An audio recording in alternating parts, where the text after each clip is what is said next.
He wore gloves. He wore a mask. He even covered the doorbell camera before he stepped inside. And yet, somewhere in that house, he left behind something he could not take back.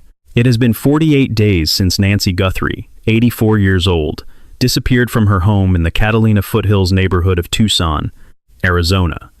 The FBI and the Pima County Sheriff's Department have confirmed that unknown DNA that does not belong to Nancy or anyone who regularly had contact with her was collected from inside that house. The suspect on camera was careful: balaclava, gloves, a holstered weapon, a 25-liter Ozark Trail backpack. Every detail suggests someone who knew what they were doing.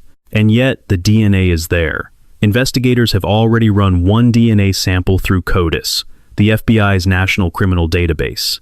No match. That lead, the one the public watched most closely, traced back to a local restaurant worker with no connection to the case whatsoever. But that was the DNA on a glove found 2 miles from the house. The DNA inside the house is a different story entirely. The FBI has now confirmed that Investigative Genetic Genealogy is underway, IGG. The same method that identified the Golden State Killer after decades. The same method that put Bryan Kohberger in handcuffs for the murders of 4 University of Idaho students. CeCe Moore, the chief genetic genealogist at Parabon, one of the leading forensic DNA labs in the country, has said it is only a matter of time before the DNA recovered from Nancy Guthrie's property is traced to a specific individual. So here is the question that this entire case turns on. The suspect covered himself. He knew about cameras. He knew about fingerprints. But did he know that the DNA he left inside that house could travel through a family tree and land on his front door, even if he has never been arrested, never been in a database, never given a sample in his life? Stay with Evidence with John, because from here, we go into every layer of evidence that most coverage has not explained. And this is exactly where it gets complicated. The neighborhood where Nancy Guthrie lived is not the kind of place where things like this happen. That is not sentiment. That is the lived reality of the people who have spent decades there. David Holter, who lives roughly a mile from the Guthrie property, told reporters the only crimes he could recall in the Catalina foothills across. All his years, there were a stolen suitcase and a bicycle taken from a porch. That is the baseline. That is the world this case entered. But here is what is strange, and strange in a way that matters. According to multiple law enforcement sources cited by Fox News, a masked figure resembling the suspect, seen on Nancy Guthrie's doorbell camera, was observed on her front steps approximately 3 weeks before she disappeared. 3 weeks. That single detail shifts everything about how this case has to be understood. This was not a stranger who drove past a house and made a decision. The timing, the surveillance, the preparation, it points to something that was planned across multiple weeks. And the planning goes further than one visit. Investigators, according to neighbors who spoke with NBC News and News Nation, have been asking specifically about footage from January 11th and January 24th, both weekends, both falling in the weeks before Nancy was last seen. The FBI did not explain to those neighbors exactly what they were looking for, but the pattern of the dates is not random. Weekend after weekend, in a quiet residential neighborhood, someone may have been learning the rhythms of a household. A neighbor named Aldine Meister told Fox News Digital that she saw an unfamiliar man walking through the neighborhood sometime after January 8th. She noticed him specifically because he was not dressed for walking, no gear, nothing that matched the activity, and his hat was pulled far down over his eyes. She remembered it clearly because she had just had visitors in town that week, and the man stayed with her. That detail comes from a single source, and it has not been independently verified, but it sits alongside the confirmed surveillance timeline in a way that is difficult to ignore. Now, consider what else was happening in that neighborhood on the night Nancy disappeared. Sheriff Chris Nanos confirmed in an interview with NBC News that investigators are looking into an internet and electrical disruption that occurred in the area that night. A timeline, he said, when things went offline. They checked with power companies. They checked with other residents. A damaged utility box near the property has also been noted, though authorities have said they do not currently believe it is connected. Both of these details remain unresolved. Neither has been confirmed as deliberate. But if someone wanted to reduce the chance that cameras were recording and uploading in real time, disrupting the local network would be one way to do it. The suspect who appeared on Nancy Guthrie's doorbell camera knew about that camera. He covered it, or attempted to, before entering. But there were other cameras on the property. a camera mounted to the fence, a camera covering the driveway and garage. Investigators have since retrieved footage from both, and law enforcement sources told CBS News that neither showed anything suspicious, only family members, landscapers, and pool workers in the weeks prior. The suspect does not appear on either of them on the night Nancy disappeared. That absence is its own kind of detail. He knew about the front door. He did not appear to know about the others, which means there were things about that house he had not yet mapped. And in those gaps, in the places he did not see, he may have left something behind. The morning of February 1st, Nancy Guthrie's family reported her missing. What investigators found at the front of her home left no ambiguity about what had happened there. Drops of blood on the front porch. A tent was later placed over that entrance to preserve the scene. Nancy had not simply walked away. The evidence said something else entirely. The FBI released doorbell camera footage on February 10th. FBI Director Kash Patel described what the video showed as an armed individual appearing to tamper with the camera at Nancy Guthrie's front door in the early morning hours of February 1st. The figure is masked a balaclava, black in color, though the infrared technology of the Nest camera renders it lighter on screen. Long pants, a jacket, gloves, and a gun holster positioned in an unusual location between the legs, a placement that investigators and firearms experts noted as specific, deliberate, and not typical of casual carry. The FBI's physical description of this individual: male, between 5 feet 9 and 5 feet 10 inches tall, average build. He was carrying the 25-liter Ozark Trail Hiker Pack, a backpack. CBS News first confirmed, sold exclusively at Walmart. Sheriff Nanos called that backpack one of the most promising leads in the case. Investigators reviewed surveillance footage from local Walmart locations. Walmart itself provided records of all Ozark Trail hiker purchases, going back several months. The mask worn by the suspect also bears a close resemblance to a product sold at Walmart, though unlike the backpack, it is not sold exclusively there. And then there is the holster. NBC News reported that the FBI brought photographs, approximately 24 of them, to local gun shop owners, asking whether anyone recognized the holster or remembered selling it.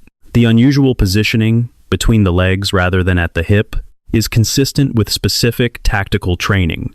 This is not how someone carries a weapon if they picked it up recently and rarely. It is how someone carries it if they have done it for a long time. A car was captured on a Ring camera belonging to a neighbor approximately 2.5 miles from the Guthrie property at 2:36 in the morning on February 1st. The vehicle was traveling fast. Investigators are aware of the footage and have said they are looking into it, but as of the latest updates, they have not been able to identify the car. Sheriff Nanos framed it plainly. They are looking at that vehicle alongside hundreds of thousands of other vehicles that were on the road at that hour.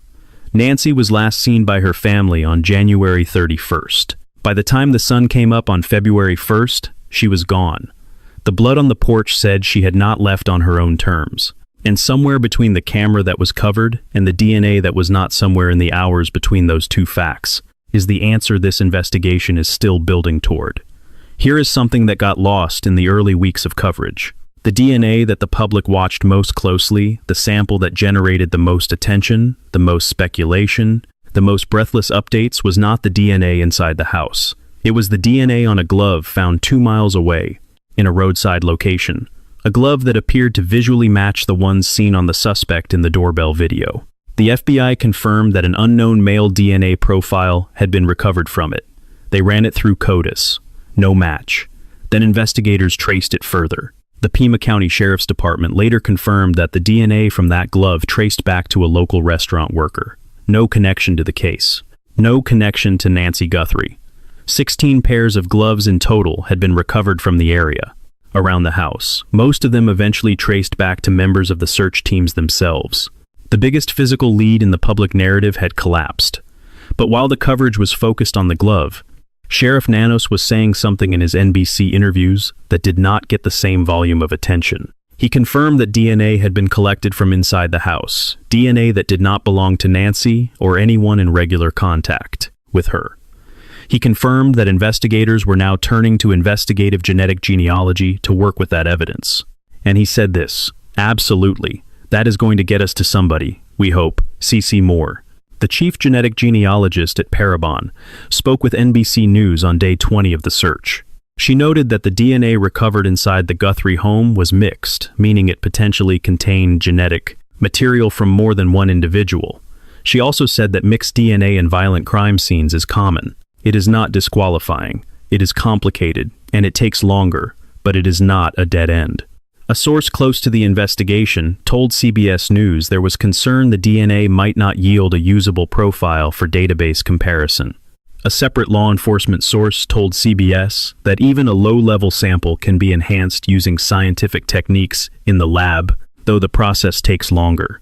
Barbara Ray Venter, the genealogist who worked the Golden State Killer case, described the range of outcomes plainly. She has solved cases in under 8 hours, when the suspect shared a lot of DNA with someone already in a database. Other cases, she said, you are still working on 2 years later. This case could go either way. That is the honest answer. But here is what IGG actually does, because most coverage has described the outcome, without describing the method. When investigators obtain a DNA profile from a crime scene, they can submit it to commercial genealogy databases. Platforms like Ancestry and 23 and Me contain the voluntary uploads of millions of people. The suspect does not need to be in any of those databases. A cousin does. A second cousin. Even a distant relative who uploaded their DNA to trace their family history without any thought of a criminal investigation. The algorithm finds partial matches, segments of shared DNA that indicate a biological relationship, and from there, investigators begin constructing a family tree. They work outward, then inward, narrowing the list of possible individuals until the genetic evidence and the physical evidence converge on a name. It worked for Joseph DeAngelo. Investigators submitted DNA from a 1,980 double murder to a public genealogy database and eventually identified DeAngelo as the Golden State Killer in 2018, more than 3 decades after his crimes began.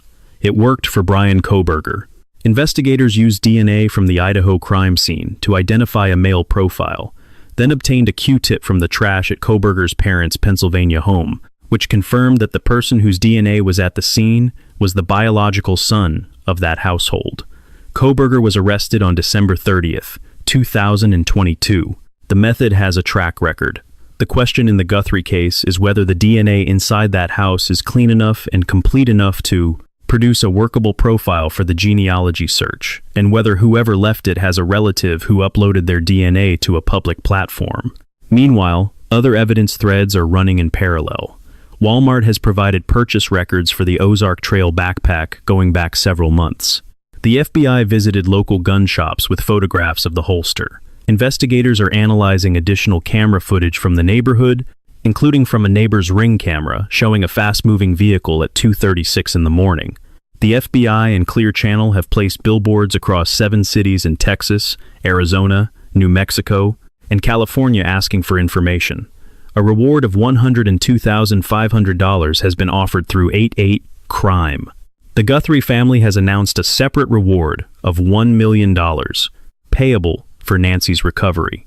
And there is one more thread that has received almost no attention in national coverage. Nancy Guthrie has a pacemaker. It transmits a Bluetooth signal. That signal can be detected up to 218 yards away. Search crews and helicopters have been deployed specifically to move through the surrounding area and attempt to pick up that signal, a real-time, physical tether between Nancy and the people trying to find her, assuming she is within range. 400 investigators, tens of thousands of tips, Walmart records, a pacemaker signal pinging in the Arizona desert, and a mixed DNA sample inside a house in the Catalina foothills, waiting for a match that has not come yet. This is where the contradictions start. The ransom notes arrived at multiple newsrooms, not one, several. Over the course of weeks following Nancy Guthrie's disappearance, letters surfaced at various media outlets claiming to have information about what happened to her and asking for payment in exchange. Authorities confirmed they were aware of the notes and were taking them seriously.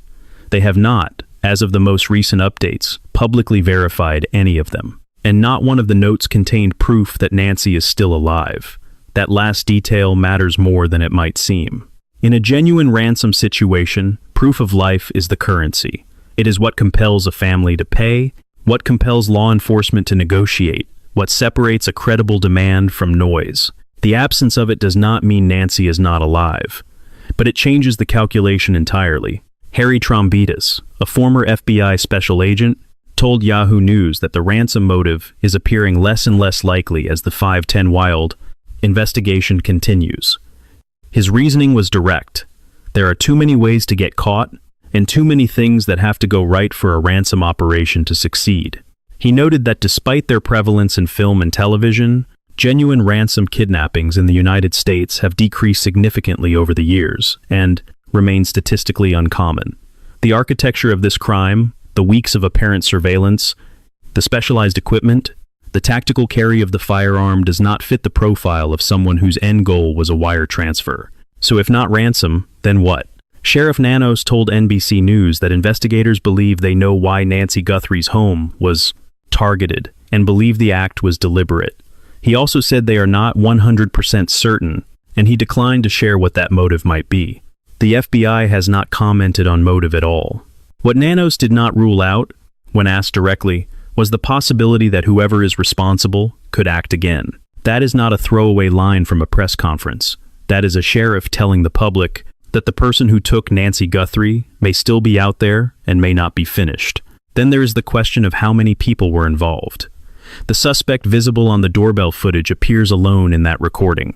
But the Pima County Sheriff's Department has been clear that investigators are not ruling out the possibility that additional individuals were involved.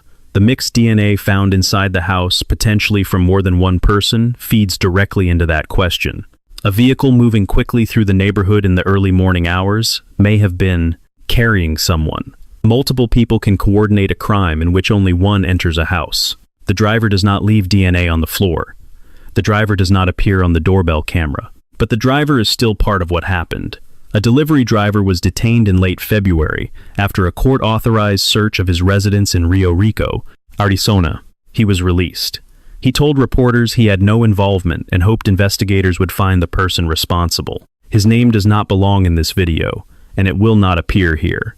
But the sequence of events, the search, the detention, the release, illustrates the pace of this investigation. Leads are followed to their end. Some end in nothing. The work continues. There is also the matter of Sheriff Nanos himself.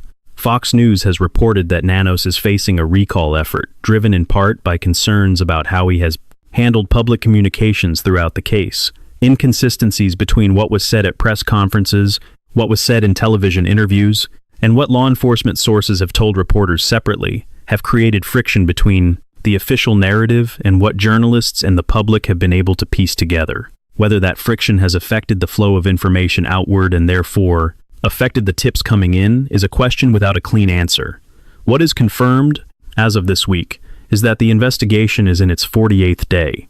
No suspect has been named. No arrest has been made. The doorbell camera footage released on February 10th remains the only known image of the person believed to be responsible, and the DNA inside the house is still being processed.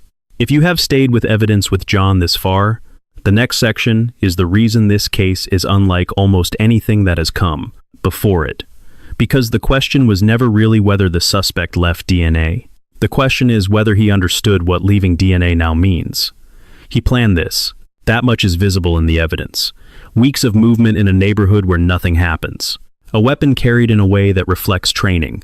A camera covered before entry. These are not the actions of someone acting on impulse. This is someone who thought through the variables and decided the risk was acceptable. But here's the thing about planning a crime in 2026. The variables have changed. CeCe Moore, who leads forensic genetic genealogy work at Parabon, said something in her interview with NBC News that did not receive the attention it deserved. She said she finds it very hard to believe the perpetrator did not leave his DNA behind. And she said that if she were advising investigators, she would go back into that house and re-swab it, looking specifically for what she called a rootless hair, a single strand of hair that has fallen from the body naturally, without a follicle attached, which previously could not yield a usable DNA profile. Today, it can. The science moved while the public's understanding of it stayed behind. April Stonehouse, a forensics expert who spoke with investigative reporter Bryan Kohberger, framed it this way. By virtue of being inside a home he did not belong in, the suspect was going to leave traces of himself behind. Gloves stop fingerprints. A mask stops the obvious saliva. skin contact with surfaces. But skin cells shed continuously. Every surface a person breathes near becomes a potential collection point. The longer someone is inside a space, the more they leave. And if this individual entered that property more than once, which the confirmed surveillance timeline and the reported earlier sighting suggest is possible, then those traces accumulate. This is what the mixed DNA may actually represent. Not contamination, not coincidence. Multiple visits, each one depositing another layer of genetic material in the same space, creating a profile that is harder to isolate but is, in its way, more thorough than a single clean sample. It is the record of someone who came back.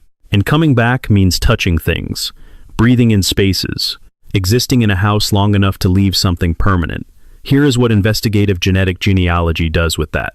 The profile extracted from the crime scene does not need to be a perfect match for anyone in law enforcement's existing systems. It needs to share enough markers with someone, anyone who voluntarily submitted their DNA to a genealogy platform. A sibling, a parent, a first cousin who took an ancestry test as a gift 3 Christmases ago and has not thought about it since. The algorithm finds that partial match, flags it as a biological relative, and from there, investigators build outward. They map a family. They look for males in the right age range. They cross-reference with physical evidence height, build, geographic proximity to Tucson. They request secondary samples through court orders or through the kind of quiet collection that cracked the Kohberger case. And then the tree stops branching and points at one person. The suspect covered the camera at the front door. He did not know about the ones mounted to the fence and above the garage. He wore gloves to avoid leaving fingerprints. He did not know or did not fully account for the fact that skin sheds through fabric, that breath carries cells, that a rootless hair on a kitchen floor in 2026 is a piece of evidence that did not exist as a meaningful tool 10 years ago. He planned for the forensics he knew about. He may not have planned for the forensics that came after. That is the gap this investigation is living in right now. The gap between what a careful person knew to avoid and what the science has become capable of finding anyway. As of March 17th, 45 Days in CBS News reported that investigators had reviewed additional footage from the cameras on the Guthrie property and found nothing suspicious. The images captured landscapers, pool workers, family members, normal life in the weeks before everything changed. The person seen on the front door camera does not appear anywhere in that footage, which means either the prior visits were not captured, or they happened in blind spots, or they happened before the cameras were in their current positions. Retired FBI Supervisory Special Agent Lance Leasing, speaking with CBS News, offered 2 ways to read the silence that has settled over this case. One is that the extended timeline without a public breakthrough means the investigation is becoming, as he put it, much harder to keep going. The other is that the quiet could mean investigators are close to something they do not want to disturb by speaking about it. He said he would like to believe the silence means they are on to something. He did not claim to know which it was. Over 1,500 new tips came in after the family announced the $1 million reward. The investigation is still receiving information. The case has not gone cold in any official sense, but 48 days is a different kind of silence than 48 hours. The media vans that crowded the Catalina foothills in the first weeks are mostly gone. Orange cones line the road shoulder near the house. A sign posted by neighbors asks media to cover the story from elsewhere, so the community can process in private. Savannah Guthrie returned to New York and to the Today Show. She and her sister Annie placed fresh flowers and a handwritten card outside their mother's home on March 2nd. The card read, "Though we are surrounded by so much darkness and uncertainty, our love burns bright." The flowers dried out in the Arizona sun and were replaced with new ones. Nancy has been missing for 48 days. The investigation is open. The DNA is being processed. And there is one question that no press conference has answered, and that Sheriff Nanos has specifically declined to address publicly. He said investigators believe they know why this house was targeted. He said they believe the act was deliberate. He said he would not share what the motive is, because they are not completely certain. But he did not say they have no idea. He said they have a belief, and the belief is specific enough that he will not voice it. That distinction matters, because if investigators know why, they may already have a category of person. And if they have a category, the DNA does not need to name someone from scratch. It needs to confirm someone they are already looking at. Two things are worth carrying forward from this case. One, practical. One, larger. The practical one comes directly from the surveillance pattern that emerged in the confirmed timeline. The individual believed responsible for Nancy Guthrie's disappearance appears to have been present in her neighborhood on multiple occasions. In the weeks before she was taken, a neighbor noticed someone who did not belong, not because of anything overtly threatening, but because the details were slightly off. The clothing did not match the activity. The posture was avoidant. The presence was unexplained. That kind of noticing specific, behavioral, not reliant on a dramatic warning sign, is often the earliest available signal. It is also the kind of signal that is easiest to dismiss. Reporting it is not an overreaction. In a case like this, it may be the only window. What this case teaches us about forensic technology and criminal accountability is this: the definition of an unsolvable crime has narrowed significantly in the last decade. A suspect who has never been arrested, never submitted a DNA sample, never appeared in any law enforcement database, is no longer invisible. If someone in their biological family uploaded a $20 ancestry kit to a public platform, the science has outpaced the assumption that careful planning creates permanent anonymity. This case, whatever its resolution, is already part of a larger shift in how DNA evidence functions, who it can reach, and what it means to leave a trace. There are 48 days of evidence sitting in a laboratory in Arizona right now. There is a family placing flowers on a road outside a house that is still a crime scene. There is a sheriff who says his investigators are closer, and a retired agent who says the silence might mean something, and a genealogist who says she would go back into that house with a swab and look for a single hair. IGG has solved cases that sat open for 30 years. It has also taken 2 years on cases where the DNA was more complicated. No one knows yet which kind of case this is. What the method requires, what it has always required, is one person in the suspect's family tree who shared their DNA with a database. One person who took a test to find out where their ancestors came from, and in doing so, left a thread that investigators can follow all the way back. The suspect covered the camera. He wore the gloves. He chose a quiet neighborhood in the pre-dawn hours and planned across weeks. But somewhere in a genealogy database, there may already be a name that shares his blood. He does not know if that person exists. He does not know if investigators have already found them. And that uncertainty, that gap between what he controlled and what he could not, is where this case is going to end. Subscribe to Evidence with John and turn on notifications. When this case breaks, this channel will be the first to walk through exactly what the DNA revealed, how the genealogy search worked, and what it means for every case that comes after.